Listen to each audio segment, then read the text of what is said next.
Video बघत असलेल्या प्रत्येकाला महाप्रपंचतर्फे तेजस तुंगारचा सप्रेम जय शिवराय, सप्रेम जय श्रीराम. मित्रांनो, नाशिकमध्ये जो प्रकार घडला तो अत्यंत घृणास्पद आहे, तिरस्करणीय आहे, निंदनीय आहे, निषेधार्ह आहे. मात्र एक गोष्ट या दरम्यान अशी जाणवली की आपल्याकडे मराठी करणाऱ्या नेत्यांची कमतरता नाहीये, कार्यकर्त्यांची कमतरता नाहीये, हिंदू करणारे नेते त्यांची कमतरता नाहीये. एक पक्ष तर असा आहे ज्यांनी स्वतःचा झेंडा देखील बदलून घेतला, भगवा झेंडा करून घेतला, ज्वलंत हिंदुत्वाचा पुरस्कर्ते असं स्वतःला म्हणवून घेतलं, हिंदू जननायक अशी पदवी सुद्धा स्वतःला लावून घेतली. मात्र जेव्हा हा नाशिक TCSचा प्रकार घडला, उघडकीस आला, तेव्हा स्वतःला हिंदुत्वाचे पुरस्कर्ते म्हणणारे हे मोठे मोठे नेते किंवा त्यांचे कार्यकर्ते, त्यांचे पदाधिकारी तिकडे फिरकले सुद्धा नाहीत. किती दुर्दैव नाही या महाराष्ट्राचं. म्हणजे हे लोक फक्त निवडणुकीपुरतच, भाषण ठोकण्यापुरतच हिंदुत्व किंवा मराठी अस्मिता हे वापरणार, बाकी इतर वेळी यांना त्याच्याशी काही देणं घेणं नाहीये. हेच सिद्ध होतं ना यावरून. नाशिक प्रकरणावर शरद पवार काही बोलले का? काहीच नाही. सुळे काहीच नाही, अंधारीबाई काहीच नाही, आदित्य काहीच नाही, उद्धव काहीच नाही, अमित ठाकरे काहीच नाही, राज ठाकरे काहीच नाही. ठाकरे फॅमिली तर काहीच बोललेली नाहीये नाशिक प्रकरणावर. कशामुळे? का? अशी काय तुमची लाचारी आहे? ऐसी कौन सी मजबूरी है भाई कि चुप बैठना पड़ रहा है आप लोगों को? खुलकर क्यों नहीं बात कर सकते हो आप? काय झालंय? असं काय घडलंय? कशामुळे गप्प आहेत सगळे? मतांसाठी? अरे 2029 पर्यंत काहीच नाहीये ना. कुठली निवडणूक आहे आता? काहीच नाहीये. उलट वेळ तुमच्याकडे. आपण मराठीचे पुरस्कर्ते आहोत, हिंदुत्वाचे पुरस्कर्ते आहोत हे दाखवून देण्यासाठी होता होईल तेवढं इनकॅश करून घेऊ शकत होते हे. अहो, ते मराठीच पुरी होता ना ज्यांना मॉलेस्ट करण्यात आलं. हिंदूच होत्या ना त्या, ज्यांच्यावर जबरदस्तीनं बुरखा घालण्यात आला, बीफ खाऊ घालण्यात आलं, कलमा पडायला लावला, नमाज अदा करायला लावली. ती निदा खान तर फरार आहे सध्या HR. आता काय तर म्हणे ती HRच नव्हती म्हणे, तिथे मॅटर्निटी लिव्ह वर आहे ती. कसली आली मॅटर्निटी लिव्ह? फरार आहे ती सध्या. मुंबईमध्ये जाऊन शोधा, भेटेल कदाचित. जशी ती सेहर शेख फरार होती. कैसा हराया, अरे कैसा भगाया. किती निर्ढावलेपणा ह्या लोकांमध्ये, किती कोडगीपणा आहे बघा. ही सेहर शेख आणि तिचा बाप फरार झाले आणि दुसऱ्या का तिसऱ्या दिवशी ती वानखेडवर मॅच बघताना दिसली. हो, पोलिसांच्या हे लक्षात नाही आलं का? काय कमाल आहे. दिवसा उजेडी फिरतात हे लोक फरार असताना सुद्धा, आणि यांना धरलं जात नाही. निदा खान पण अशीच कुठेतरी मजा मारत हिंडत असणार आहे. मित्रांनो, नाशिकला जे प्रकरण झालेलं आहे ना, तसंच प्रकरण आणखी एका ठिकाणी घडलेलं आहे.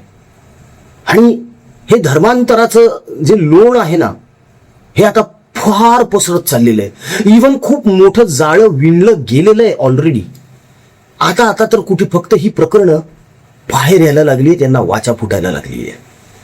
आता तुम्ही जे फोटोज आणि व्हिडिओज बघितले ना, ते आपल्या स्वाभिमानी हिंदू प्रपंच परिवारातर्फे आपण ज्या सेवा देत आलो आहोत ना, कर्कग्रस्त रुग्ण, शेतकरी, आपले हिंदू माता बंधू भगिनी जे अडचणीत आहेत त्यांना देत आलेलो आहोत. पुढे पण देणार आहोत, अखंडपणे देणार आहोत. योगदान तुमचं खूप गरजेचं आहे, सहकार्य खूप गरजेचं आहे. यात आणखी एक गोष्ट आपण करत आहोत. आपल्या परिवाराचे जे सदस्य आहेत, जे कोणी नव्याने येणार आहेत किंवा जे जुने आहेत, त्यांना सुद्धा सांगण्यात येतंय की आपल्या प्रियजनांच्या स्मृतिप्रित्यर्थ, आठवणीसाठी, मग ते हयात असोत की नसोत, आपण वृक्ष लावणार आहोत. तुम्ही फक्त योगदान द्या वृक्षासाठीचं. तो वृक्ष लावणे आणि तो वृक्ष जगवणे ही परिवाराची जबाबदारी असणार आहे. त्या वृक्षाभोवती आपण कुंपण करूया आणि जो कोणी योगदान देणार आहे, सहकार्य देणार आहे, ज्याच्या स्मृतीसाठी देणार आहे, त्यांच्या नावाची पाटी आपण त्या वृक्षापाशी लावूया आणि त्याला जतन करूया. उद्या असं व्हायला नको पाण्यासारखं आपण ऑक्सिजन पण विकत घेऊन येतोय. हे गरजेचं आहे मित्रांनो. काळाची गरज ओळखा आणि या पुण्यकर्मामध्ये सत्कर्मामध्ये सहभागी व्हा. दिल्या गेलेल्या जीपे फोनपे क्रमांकावर आपल्या इच्छेनुसार मर्जीनुसार जे योगदान देता येईल ते अवश्य द्या. ट्रान्झॅक्शनचा स्क्रीनशॉट व्हॉट्सअपवर नक्की टाका, म्हणजे त्याचा ट्रॅक रेकॉर्ड ठेवून आपल्याला त्याची रिसिप्ट पण बनवता येईल.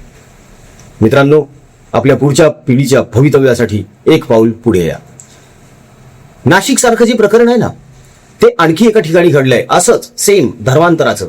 फक्त यामध्ये सोशल मीडियाचा वापर करण्यात आलेला आहे. म्हणजे नाशिकमध्ये जसं झालं की जबरदस्तीने कलमा पढायला लावला आहे किंवा बीफ खाऊ घातलेला आहे, तसं इकडे झालेलं नाहीये. इकडे थोडं वेगळा पॅटर्न वापरण्यात आलेला आहे. तर हा वेगळा पॅटर्न नेमका काय आहे, तर शिर्डीमध्ये बघा, साईबाबांची शिर्डी, जिला पुण्यभूमी म्हटलं जातं, म्हणजे सबका मालिक एक म्हणणाऱ्या साईबाबांच्या शिर्डीमधला प्रकार आहे. शिर्डीमध्ये डीमार्ट आहे. त्या डीमार्टच्या कॅश काउंटरवर दोन पोरं असायची, जुने मित्र येते. एकाचं नाव सोहेल मनियार, हा शांतिप्रिय समाजाचा, आणि दुसरा अश्विन कुमार, हा आपला हिंदू पोट्टा. हे दोघंही कॅश काउंटरवर असायचे.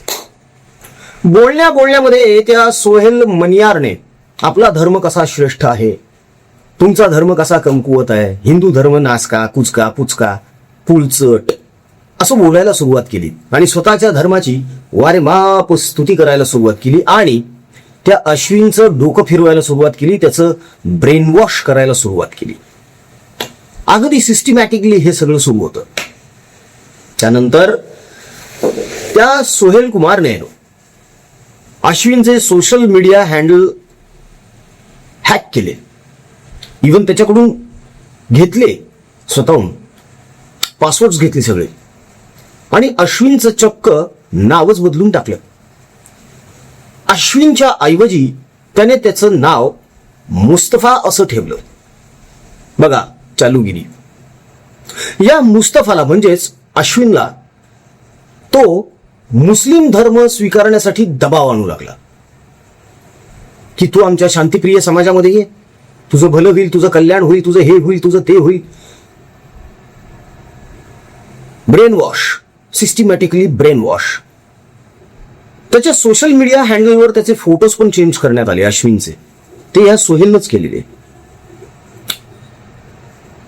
जाळीदार बन्यान गोल टोपीवाले फोटो मुस्तफाचे, फेसबुकवर इन्स्टावर सगळीकडे तेच फोटो, आणि नाव मात्र अश्विनचं नाही, नाव मुस्तफाचं, फोटो अश्विनचेच.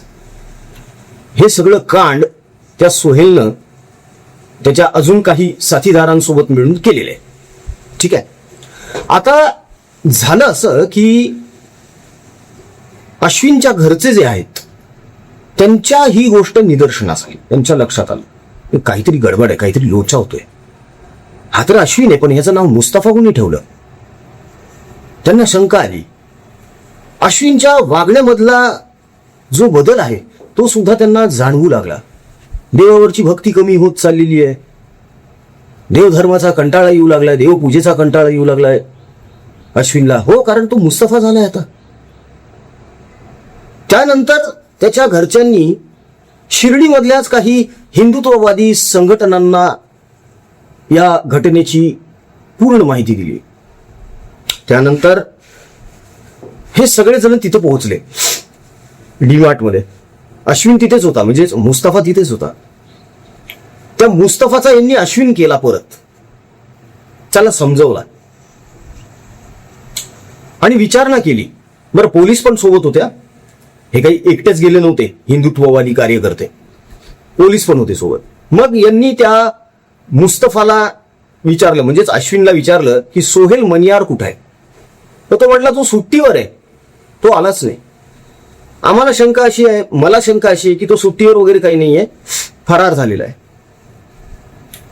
बिंग फुटलं ना, हो भांड फुटलं, सगळं बाहेर आलं ना सत्य, म्हणून फरार झाला असावा. तर हा फरार झाला.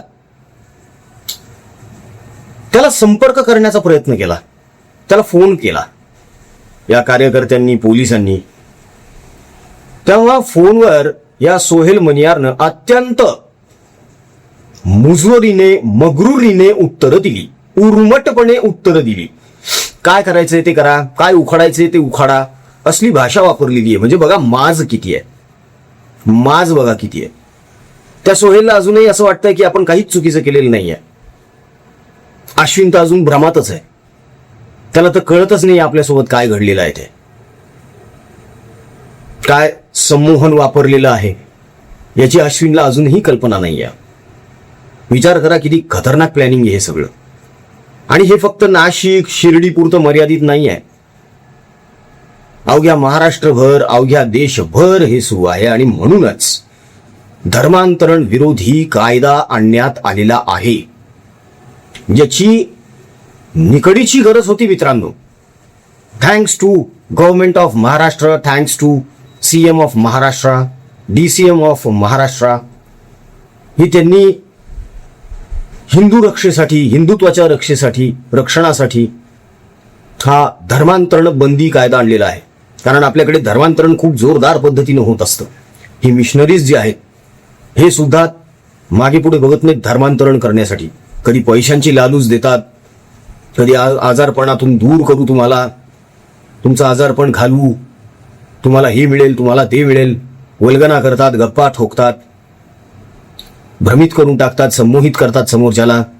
पैशांचं आमिष, वस्तूंचं आमिष, अन्नधान्याचं आमिष, प्लॉटचं आमिष, काही आमिष देतात हे मिशनरीज आणि धर्मांतरण करतात. शांतिप्रिय समाजवाले तर सरळ सरळ ब्रेन वॉशच करायला सुरुवात करतात. त्यांचे स्लीपर स्लेल ऍक्टिव्ह आहेत, खरंच ऍक्टिव्ह आहेत, आजूबाजूलाच असतील आपल्या सुद्धा. तेव्हा मित्रांनो, मैत्रिणींनो, मातांनो, बंधूंनो, भगिनींनो, सावध रहा, सतर्क रहा. जरा अंदाज घ्या आपल्या आजूबाजूला कोण आहे, काय करतंय, आपल्या सोबत काही घडतंय का, ही गोष्ट तपासून बघा, वेळोवेळी तपासून बघा. ही आता काळाची गरज झालेली आहे. या असल्या दळभद्रांच्या, दलिंदरांच्या भक्ष्यस्थानी पडू नका. सांभाळा स्वतःला. आपण खूप भाग्यवान आहोत, पुण्यवान आहोत की आपण एका ज्वलंत धर्मामध्ये, हिंदू धर्मामध्ये जन्म घेतलेला आहे. छत्रपती शिवरायांचा हा महाराष्ट्र आहे. छत्रपती शिवरायांचे संस्कार आहेत, त्यांना जपा. विनाकारण ह्या असल्या आलतू फालतू आमिषासाठी बळी पडू नका. आणि ब्रेन वॉश तर अजिबातच होऊ देऊ नका. देवावर भक्ती वाढवा, मंदिरात जायला सुरुवात करा. आपलीच पोरं, आपल्याच पोरी मंदिरात जायला यांना लाजा का वाटतात कळत नाही. अरे किती पवित्र असतं ते ठिकाण, ऊर्जा असते तिथे. एक जायला हवं मंदिरामध्ये. हिंदूंनी आठवड्यातून किमान 3-4 वेळा, 5 वेळा जायलाच पाहिजे मंदिरांमध्ये. मंदिरं ओस पडू देऊ नका. पुण्याचे हाल बघा मंदिराचे. कोणी जाईनं झालंय तिथे. शांतिप्रिय समाजानं कब्जा करून टाकला तिकडे महादेवाच्या मंदिरावर. घटना घडलेली आहे. उद्या चालून आपल्याकडचे मंदिरं सुद्धा हे असेच गिळंकृत करत सुटतील. असं होऊ नये यासाठी मंदिरामध्ये रेग्युलर प्रार्थनेला जात जा. लाज वाटायची काहीच गरज नाहीये, कारण नाहीये. आपले संस्कार आहेत ते, आपले शास्त्र आहे ते. तेव्हा मित्रांनो, मैत्रिणींनो, बंधूंनो, मातांनो, भगिनींनो, या गोष्टीचा सखोल विचार करा, गांभीर्याने विचार करा. बघा, वेळ अजूनही आपल्या हातात आहे. आपण हे सगळं सुरळीत करू शकतो, विश्वास ठेवा. फक्त त्यासाठी आपल्याला खंबीर राहावं लागेल, कणखर राहावं लागेल. म्हणजे आपल्या आजूबाजूला डीमार्ट किंवा TCS असली प्रकरणं होणार नाहीत. तेव्हा काळजी घ्या मित्रांनो, सावध राहा, सतर्क राहा. जाता जाता परत एक विनंती आहे, आपण कर्कग्रस्त रुग्णांचे औषध उपचार, अन्न, शेतकऱ्यांसाठी अन्नधान्य, बी बियाणं जे पुरवत आहोत, जी सेवा देत आहोत, विद्यार्थ्यांना जी सेवा देत आहोत, त्याचप्रमाणे आता आपण वृक्ष लागवड मोठ्या प्रमाणावर करणार आहोत. ज्यांना कोणाला आपल्या प्रियजनांच्या स्मृतीसाठी, आठवणींसाठी वृक्ष लावायचा आहे, त्यांनी कृपया दिल्या गेलेल्या GPay, फोनपे क्रमांकावर सहकार्य करावं, योगदान करावं. सोबतच ज्याच्या आठवणीसाठी स्मृतिप्रित्यर्थ आपल्याला हा वृक्ष लावायचा आहे त्यांचं नाव देखील आम्हाला कळवावं, म्हणजे त्या वृक्षाच्या बाहेर जे कुंपण असणार आहे तिथे त्यांच्या आठवणीचा फलक नक्कीच लावला जाईल. मित्रांनो, मोठ्या प्रमाणावर आपण हे करणार आहोत. त्याचं कारण असं आहे, आज आपण पाणी विकत घेतोय, कदाचित उद्या आपली पुढची पिढी असंच बाटल्यांमध्ये ऑक्सिजन विकत घेऊन इंडलेल. हा दिवस येऊ नये यासाठी आज पाऊल उचलणं गरजेचं आहे. तेव्हा मित्रांनो, एक पाऊल पुढे या आपल्या प्रियजनांसाठी आणि प्रभू श्रीरामाचं नाव घेऊन या सत्कर्मामध्ये सहभागी व्हा. ट्रान्झॅक्शन केल्यानंतर त्याचा स्क्रीनशॉट आपल्या परिवाराच्या व्हॉट्सअप आयडीवर नक्की पाठवा, म्हणजे त्याचा ट्रॅक रेकॉर्ड ठेवून रिसिप्ट तयार करता येईल. तेव्हा मित्रांनो, प्रतीक्षेत आहोत. चला एक नवीन सुरुवात करूया. जय हिंद, जय महाराष्ट्र, वंदे मातरम, जय शिवराय, जय शंभूराजे, जय भवानी, जय जगदंब, भारत माता की जय, जय श्रीराम.